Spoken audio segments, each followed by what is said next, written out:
ಹೊರಗಿನಿಂದ ಬಂದವರು ಎಂಬ ಈಶ್ವರಪ್ಪ ಹೇಳಿಕೆ ವಿಚಾರಕ್ಕೆ ಸಂಬಂಧಪಟ್ಟಾಗೆ ಈಶ್ವರಪ್ಪಗೆ ಡಿಸಿಎಂ ಅಶ್ವಥ್ ನಾರಾಯಣ್ ಪರೋಕ್ಷವಾಗಿ ಟಾಂಗ್ ಕೊಟ್ಟಿದ್ದಾರೆ. ಒಳಗೆ ಹೊರಗೆ ಅನ್ನೋದು ಯಾವುದೂ ಇಲ್ಲ ಅಂತ ಹೇಳಿದ್ದಾರೆ. ಈಶ್ವರಪ್ಪ ಅವರು ಹೊರಗಿನಿಂದ ಬಂದವರಿಂದ ಇಷ್ಟೆಲ್ಲ ಸಮಸ್ಯೆ ಆಗ್ತಾ ಇದೆ ಅಂತ ಮಾತನಾಡಿದ್ರು. ಈ ವಿಚಾರಕ್ಕೆ ಸಂಬಂಧಪಟ್ಟಾಗೆ ಡಿಸಿಎಂ ಅಶ್ವಥ್ ನಾರಾಯಣ್ ಅವರು ರಿಯಾಕ್ಟ್ ಮಾಡಿದ್ದಾರೆ. ಒಳಗೆ ಹೊರಗೆ ಅನ್ನೋಂಥದ್ದು ಏನೂ ಇಲ್ಲ, ನಾವೆಲ್ಲರೂ ಒಂದೇ ಅಂತ ಹೇಳಿದ್ದಾರೆ. ನಾವೇ ಎಲ್ಲರನ್ನ ಬರಮಾಡ್ಕೊಂಡಿದ್ದೇವೆ, ಹೊರಗಿನವರು ಎಂದು ಹೇಳಬಾರ್ದು. ಪಕ್ಷ ತ್ಯಜಿಸಿ ಬಂದು ಅಧಿಕಾರ ನೀಡಿದ್ದಾರೆ ನಮಗೆ, ಹಾಗಾಗಿ ನಾವು ಆ ರೀತಿ ಮಾತಾಡಬಾರ್ದು ಅಂತ ಅಶ್ವಥ್ ನಾರಾಯಣ್ ಅವರು ಹೇಳಿದ್ದಾರೆ. ಅವರಿಂದಲೇ ಬಿಜೆಪಿ ಅಧಿಕಾರಕ್ಕೆ ಬಂದಿದೆ ಅಂತ ಈಶ್ವರಪ್ಪ ಹೇಳಿಕೆಗೆ ಅಶ್ವಥ್ ನಾರಾಯಣ್ ಟಾಂಗ್ ಕೊಟ್ಟಿದ್ದಾರೆ. ನಿನ್ನೆ ಈ ವಿಚಾರಕ್ಕೆ ಸಂಬಂಧಪಟ್ಟಾಗಿ ಬಿಸಿ ಪಾಟೀಲ್ ಅವರು ಕೂಡ ಮಾತಾಡ್ತಾ ಇದ್ರು. ನಾವು ಬಂದಿದ್ದಕ್ಕೆ ಇವತ್ತು ಈಶ್ವರಪ್ಪ ಅವರು ಗ್ರಾಮೀಣಾಭಿವೃದ್ಧಿ ಸಚಿವರಾಗಿರೋದು, ಹಾಗಾಗಿ ಈ ರೀತಿಯಾಗಿ ಹೇಳಿಕೆಗಳನ್ನು ಕೊಡಬಾರ್ದು ಅನ್ನುವಂಥ ಮಾತನ್ನು ಹೇಳಿದ್ರು. ಅದೇ ರೀತಿಯಲ್ಲಿ ಇವತ್ತು ಅಶ್ವಥ್ ನಾರಾಯಣ್ ಅವರು ಕೂಡ ಮಾತಾಡಿದ್ದಾರೆ. ಹೊರಗಿನವರು ಒಳಗಿನವರು ಅಂತ ಯಾರೂ ಇಲ್ಲ, ಅವರು ಪಕ್ಷವನ್ನು ತ್ಯಜಿಸಿ ಇಲ್ಲಿ ಬಂದು ನಮಗೆ ಅಧಿಕಾರವನ್ನು ಕೊಟ್ಟಿದ್ದಾರೆ, ಅವರಿಂದಾಗಿಯೇ ಸರ್ಕಾರ ರಚನೆ ಆಗಿದೆ, ಹಾಗಾಗಿ ಈ ರೀತಿ ಹೇಳಬಾರ್ದು ಅಂತ ಹೇಳಿದ್ದಾರೆ. ನಮ್ಮ ಪಕ್ಷದ ನಾಯಕರು ತೀರ್ಮಾನ ಮಾಡ್ತಾರೆ. ಅರುಣ್ ಸಿಂಗ್ ಬಂದು ಹೋದ ತಕ್ಷಣ ಎಲ್ಲ ಗೊಂದಲಗಳು ಕೂಡ ನಿವಾರಣೆ ಆಗುತ್ತೆ. ಕಾಂಗ್ರೆಸ್ನಲ್ಲಿದ್ದಂಥ ಮಂತ್ರಿಗಳು, ಶಾಸಕರು 17 ಜನ ಆ ಪಕ್ಷಕ್ಕೆ ರಾಜೀನಾಮೆ ಕೊಟ್ಟು ಭಾರತೀಯ ಜನತಾ ಪಾರ್ಟಿ ಬಂದು ಸೇರಿದ್ರು. ಚುನಾವಣೆ ನಿಂತು ಗೆದ್ದು ಅವರಷ್ಟು ಜನ ಮಂತ್ರಿಗಳಾದರು. ಭಾರತೀಯ ಜನತಾ ಪಾರ್ಟಿಗೆ ಆರಂಭದ ವಿಧಾನಸಭಾ ಚುನಾವಣೆಯಲ್ಲೇ ಪೂರ್ಣ ಬಹುಮತ ನಮಗೆ ಸಿಕ್ಕಿದ್ದಿದ್ರೆ ಇಷ್ಟೆಲ್ಲ ಗೊಂದಲಗಳಾಗ್ತಿರ್ಲಿಲ್ಲ.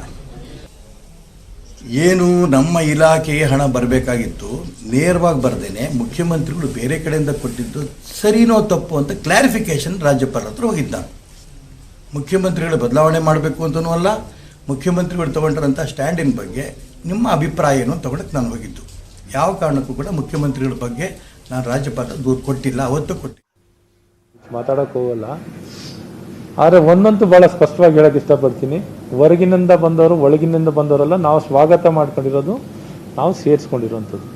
ಹಾಗಾಗಿ ಯಾರು ಹೊರಗಿನವ್ರು ಯಾರು ಇಲ್ಲ ನಮ್ಮಲ್ಲಿ, ಎಲ್ಲ ನಮ್ಮವರೇ, ನಮ್ಮ ನಾಯಕರು, ನಮ್ಮ ಸರ್ಕಾರದಲ್ಲಿ ಅಂಗವಾಗಿರೋಂಥವ್ರು ನಮ್ಮ ಕಾರ್ಯಕರ್ತರಾಗಿದ್ದಾರೆ, ನಮ್ಮ ನಾಯಕರಾಗಿದ್ದಾರೆ, ನಮ್ಮ ಶಾಸಕರಾಗಿದ್ದಾರೆ, ಭಾಳ ಉತ್ತಮವಾಗಿ ಕಾರ್ಯನಿರ್ವಹಿಸ್ತಿದ್ದಾರೆ, ನಮ್ಮ ಜೊತೆಯಲ್ಲಿದ್ದಾರೆ. ಅವ್ರ ಪಕ್ಷಕ್ಕೆ ಶಕ್ತಿ ತುಂಬಿರೋಂಥದ್ದಿದೆ. ಅವ್ರು ಯಾರು ಹೊರಗಿನವರಲ್ಲ, ಅವರೆಲ್ಲ ನಮ್ಮವರು ಅನ್ನೋದು. ಹೊರಗಿನವರು ಅಂದರೆ ಯಾರು ಬಂದಿರೋಂಥದ್ದು ಯಾವುದೇ ಬೇರೆ ಏನು ಪ್ಲಾನೆಟಿಂದ ಯಾರು ಬಂದಿಲ್ಲ, ನಮ್ಮಲ್ಲಿ ಇರೋಂಥದ್ದು. ಈ ಬಗ್ಗೆ ಹೆಚ್ಚಿನ ಮಾಹಿತಿಯನ್ನು ಪಡ್ಕೊಳ್ಳೋಣ. ನಮ್ಮ ಪ್ರತಿನಿಧಿ ಕೃಷ್ಣ ಇದೀಗ ನಮ್ಮ ಜೊತೆ ನೇರ ಸಂಪರ್ಕದಲ್ಲಿ ಜಾಯ್ನ್ ಆಗಿದ್ದಾರೆ. ಕೃಷ್ಣ, ರಾಜ್ಯಕ್ಕೆ ಅರುಣ್ ಸಿಂಗ್ ಅವರು ಬರ್ತಾರೆ, ಅವರು ಬಂದ ನಂತರ ಈ ಎಲ್ಲಾ ನಾಯಕತ್ವ ಬದಲಾವಣೆ ವಿಚಾರಕ್ಕೆ ಸಂಬಂಧಪಟ್ಟ ಹಾಗೆ ಇರುವಂತಹ ಗೊಂದಲಗಳಿಗೆಲ್ಲದಕ್ಕೂ ಕ್ಲಾರಿಟಿ ಸಿಗುತ್ತೆ ಅಂತ ಹೇಳಲಾಗ್ತಾ ಇತ್ತು. ಫೈನಲಿ ಆ ಡೇ ಬಂದಿದೆ. ಇನ್ನೇನು ಕೆಲವೇ ಕ್ಷಣಗಳಲ್ಲಿ ಅರುಣ್ ಸಿಂಗ್ ಅವರು ಬೆಂಗಳೂರಿಗೆ ಲ್ಯಾಂಡ್ ಆಗ್ತಾ ಇದ್ದಾರೆ. 3 ದಿನಗಳ ಕಾಲ ಇರ್ತಾರೆ. ಬಟ್ ಇವತ್ತಿನ ಮಟ್ಟಿಗೆ ಮಾತಾಡೋದಾದ್ರೆ ಇವತ್ತಿನ ಕಾರ್ಯಕ್ರಮಗಳೇನೇನು?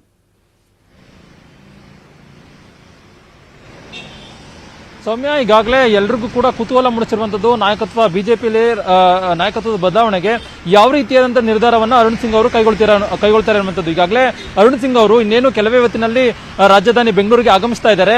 ಪ್ರಮುಖವಾಗಿ ಕೆಕೆ ಗೆಸ್ಟ್ ಹೌಸ್ಗೆ ಬಂದಂಥ ಅರುಣ್ ಸಿಂಗ್ ಅವರು ನಂತರ ಏನು ರಾಜ್ಯ ಬಿಜೆಪಿ ಕಚೇರಿಗೆ ತೆರಳಿ ಅಲ್ಲಿರ್ತಕ್ಕಂಥ ರಾಜ್ಯ ಸಚಿವರ ಜೊತೆಗೆ ಒಂದು ರೀತಿ ಸಮಾಲೋಚನೆಯನ್ನು ನಡೆಸುತ್ತಿದ್ದಾರೆ.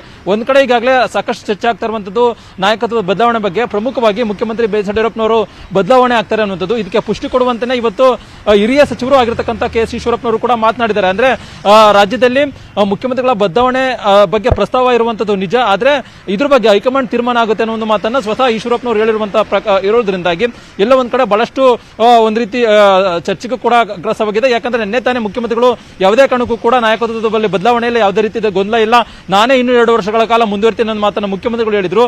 ಅದಾದ್ಮೇಲೆ ಈಗ ಈಶ್ವರಪ್ಪನವರು ಈಗ ಚರ್ಚೆ ಮಾಡುವಂತ ಸಂದರ್ಭದಲ್ಲಿ ಈಶ್ವರಪ್ಪನವರು ಈ ರೀತಿಯಾದಂತ ಹೇಳಿಕೆ ಕೊಟ್ಟಂತ ಸಂದರ್ಭದಲ್ಲಿ ಎಲ್ಲೋ ಒಂದ್ ಕಡೆ ಇವತ್ತಿನ ಸಭೆಯಲ್ಲೂ ಕೂಡ ನಾಯಕತ್ವದ ಬದಲಾವಣೆ ಬಗ್ಗೆ ಎಲ್ಲೋ ಒಂದ್ ಕಡೆ ಚರ್ಚೆ ಆಗುತ್ತೆ ಅನ್ನುವಂಥದ್ದು ಕೂಡ ಸಾಕಷ್ಟು ರಾಜ್ಯ ಬಿಜೆಪಿ ವಲಯದಲ್ಲಿ ಕೇಳಿ ಬರ್ತಾ ಇರುವಂತದ್ದು. ಇವತ್ತಿನ ಸಭೆಯಲ್ಲೂ ಕೂಡ ನಾಯಕತ್ವದ ಬದಲಾವಣೆಗೆ ಸಂಬಂಧಪಟ್ಟಂತೆ ಏನು ಗೊಂದಲಗಳು ಉಂಟಾಗಿವೆ, ಆ ಒಂದು ಗೊಂದಲದ ಬಗ್ಗೆ ಅರುಣ್ ಸಿಂಗ್ ಅವರು ರಾಜ್ಯದ ಸಚಿವರುಗಳ ಜೊತೆ ಸಮಾಲೋಚನೆಯನ್ನ ನಡೆಸುತ್ತಿದ್ದಾರೆ. ಸಮಾಲೋಚನೆಯಲ್ಲಿ ಪ್ರಮುಖವಾಗಿ ಮೊದಲಿಗೆ ರಾಜ್ಯದಲ್ಲಿ ಏನು ಸಚಿವರು ಕಾರ್ಯವೈಖರಿ ಯಾವ ರೀತಿ ಇದೆ, ಮತ್ತೆ ಕೋವಿಡ್ ನಿರ್ವಹಣೆಯಲ್ಲಿ ಅವರ ಕೆಲಸ ಕಾರ್ಯಗಳು ಹೇಗಿದೆ, ಮತ್ತೆ ತಮ್ಮ ಜಿಲ್ಲೆಗಳಲ್ಲಿ ಕೋವಿಡ್ ನಿಯಂತ್ರಣ ಎಷ್ಟು ಮಟ್ಟಿಗೆ ತಡೆಗಟ್ಟಿದ್ದಾರೆ, ಮತ್ತೆ ತಮ್ಮ ಇಲಾಖೆಗಳಲ್ಲಿ ಅವರ ಪ್ರಗತಿ ಏನಿದೆ, ಮತ್ತೆ ಅವರ ಸಮರ್ಥತೆ ಏನಿದೆ ಅನ್ನೋದ್ರ ಬಗ್ಗೆ ಸಂಕ್ಷಿಪ್ತವಾದಂತಹ ಎಲ್ಲರಿಂದನೂ ಕೂಡ ಒಂದು ಅಭಿಪ್ರಾಯವನ್ನು ಸಂಗ್ರಹ ಮಾಡಲಿದ್ದಾರೆ.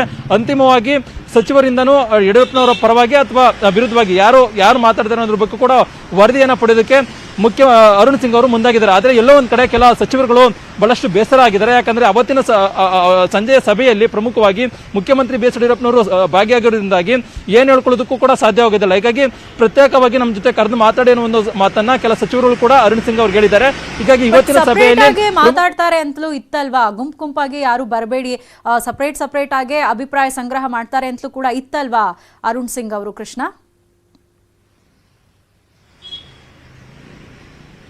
ಹೌದು ಸೌಮ್ಯ, ಈಗಾಗಲೇ ಏನಂತಂದ್ರೆ ಎಲ್ಲೋ ಒಂದ್ ಕಡೆ ಅರುಣ್ ಸಿಂಗ್ ಯಾವಾಗ ರಾಜ್ಯಕ್ಕೆ ಬರ್ತಾ ಇದ್ದಾರೆ ಅನ್ನೋ ವಿಚಾರ ತಿಳಿತು. ಅದಾದ ಬಳಿಕವಾಗಿ ಎಲ್ಲೋ ಒಂದ್ ಕಡೆ ಸಿಎಂ ಆಪ್ತ ಬಣದ ಶಾಸಕರು ಎಲ್ಲರೂ ಕೂಡ ಶಕ್ತಿ ಪ್ರದರ್ಶನಕ್ಕೆ ರೆಡಿಯಾಗಿದ್ರು. ಅಂದ್ರೆ ಎಲ್ಲ ಒಂದ್ ಕಡೆ ಸೇರ್ಕೊಂಡು ಇವತ್ತು ಎಲ್ಲರೂ ಕೂಡ ಈಗ ಆಲ್ರೆಡಿ ಫೋನಲ್ಲಿ ದೂರವಾಣಿ ಮೂಲಕವಾಗಿ ಮಾತುಕತೆ ನಡೆಸಿದ್ದಾರೆ.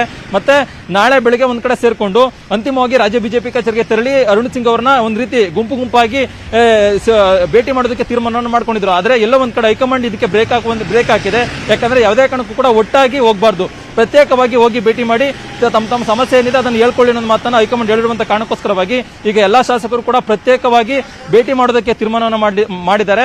ಆದರೆ ಎಲ್ಲೋ ಒಂದ್ ಕಡೆ ಇವತ್ತು ಏನು ಸಂಜೆ 5 ಗಂಟೆಗೆ ನಡೆಯುವಂತಹ ರಾಜ್ಯ ಸಚಿವರ ಜೊತೆಗೆ ಅರುಣ್ ಸಿಂಗ್ ಸಭೆಯನ್ನು ಮಾಡ್ತಿದ್ದಾರೆ. ಆ ಒಂದು ಸಭೆಯಲ್ಲಿ ಪ್ರಮುಖವಾಗಿ ಮುಖ್ಯಮಂತ್ರಿ ಬಿ ಎಸ್ ಯಡಿಯೂರಪ್ಪನವರು ಭಾಗಿಯಾಗ್ತಾ ಇದ್ದಾರಲ್ಲ, ಅದಕ್ಕೋಸ್ಕರವಾಗಿ ಸ್ವಲ್ಪ ಜನ ಸಚಿವರು ಅಸಮಾಧಾನಗೊಂಡಿದ್ದಾರೆ. ಯಾಕಂದ್ರೆ ನೇರವಾಗಿ ಯಡಿಯೂರಪ್ಪನವರು ಆ ಒಂದು ಸಭೆಯಲ್ಲಿ ಭಾಗಿಯಾಗೋದ್ರಿಂದಾಗಿ ಏನ್ ನಾಯಕತ್ವದ ವಿಚಾರವಾಗಿ ಗೊಂದಲ ಆಗಿದೆ, ಆ ಒಂದು ವಿಚಾರವಾಗಿ ನಾವು ಮಾತನಾಡೋದಕ್ಕೆ ಸಾಧ್ಯವಿಲ್ಲ. ಹೀಗಾಗಿ ಪ್ರತ್ಯೇಕವಾಗಿ ಕರೆದು ಮಾತನಾಡಿ ಅನ್ನೋ ಮಾತನ್ನ ಒತ್ತಡವನ್ನು ಹಾಕಿದ್ದಾರೆ ಅರುಣ್ ಸಿಂಗ್ ಅವರು. ಅದಕ್ಕೋಸ್ಕರವಾಗಿ ಇವತ್ತಿನ ಸಭೆಯಲ್ಲಿ ಏನಾದರೂ ನಾಯಕತ್ವದ ಬದಲಾವಣೆ ಬಗ್ಗೆ ಚರ್ಚೆ ಆದ್ರೂ ಕೂಡ ಎಲ್ಲ ಒಂದ್ ಕಡೆ ಬಹುತೇಕ ಜನ ಸಚಿವರೇನು ಅಸಮಾಧಾನಗೊಂಡಿದ್ದಾರೆ. ಮುಖ್ಯಮಂತ್ರಿಗಳ ವಿಚಾರದಲ್ಲಾಗಿರ್ಬೋದು ಮತ್ತೆ ಅವರ ಪುತ್ರ ಬಿ ವೈ ವಿಜೇಂದ್ರ ಏನು ಅಧಿಕಾರದ ಹಸ್ತಕ್ಷೇಪದ ವಿಚಾರದಲ್ಲಿ ಬೇಸರ ಆಗಿದ್ದಾರೆ. ಆ ಒಂದು ವಿಚಾರದ ಬಗ್ಗೆ ಅಲ್ಲಿನ ಸಭೆಯಲ್ಲಿ ಪ್ರಸ್ತಾಪ ಮಾಡುವಂತದ್ದು ಕಡಿಮೆ ಇದೆ. ಯಾಕಂದ್ರೆ ಯಡಿಯೂರಪ್ಪನವರು ಇರುವಂತಹ ಕಾರಣಕ್ಕೋಸ್ಕರವಾಗಿ ನೇರವಾಗಿ ಅವ್ರ ವಿರುದ್ಧವಾಗಿ ಮಾತಾಡೋದಕ್ಕೆ ಸಾಧ್ಯ ಇಲ್ಲ. ಮತ್ತೆ ಮುಂದಿನ ದಿನಗಳು ಕೂಡ ಬಹಳಷ್ಟು ಸಮಸ್ಯೆ ಆಗುತ್ತೆ ಸಚಿವರಿಗೆ. ಹೀಗಾಗಿ ನಾಳೆ ಮತ್ತೆ ಪ್ರತ್ಯೇಕವಾಗಿ ಭೇಟಿ ಮಾಡೋದಕ್ಕೂ ಕೂಡ ಈ ಒಂದು ಸಚಿವರು ಮುಂದಾಗಿದ್ದಾರೆ. ಇವತ್ತಿನ ಸಭೆಯಲ್ಲಿ 5 ಗಂಟೆ ನಡೆಯುತ್ತೆ. ಸಭೆಯಲ್ಲಿ ಪ್ರಮುಖವಾಗಿ ಸಚಿವರಿಂದ ಒಂದಷ್ಟು ಚರ್ಚೆ ಮಾಡೋದ್ರ ಮೂಲಕವಾಗಿ ನಾಳೆ ಪ್ರಮುಖವಾಗಿ ಒಂದಷ್ಟು ಜನ ಸಚಿವರ ಜೊತೆಗೆ ಪ್ರತ್ಯೇಕವಾಗಿ ಚರ್ಚೆನ ಮಾಡೋದ್ರ ಮೂಲಕವಾಗಿ ಅಂತಿಮವಾಗಿ ಯಡಿಯೂರಪ್ಪನವರ ವಿರುದ್ಧವಾಗಿ ಎಷ್ಟು ಜನ ಇದ್ದಾರೆ, ಯಡಿಯೂರಪ್ಪನ ಪರವಾಗಿ ಎಷ್ಟು ಜನ ಇದ್ದಾರೆ ಅನ್ನೋದ್ರ ಬಗ್ಗೆ ಸಚಿವರಿಂದ ಒಂದು ರೀತಿ ಅಭಿಪ್ರಾಯವನ್ನು ಅರುಣ್ ಸಿಂಗ್ ಅವರು ಸಂಗ್ರಹ ಮಾಡಲಿದ್ದಾರೆ. ಥ್ಯಾಂಕ್ ಯು ಕೃಷ್ಣ ತಮ್ಮೆಲ್ಲ ಇನ್ಫಾರ್ಮೇಶನ್ಗೆ.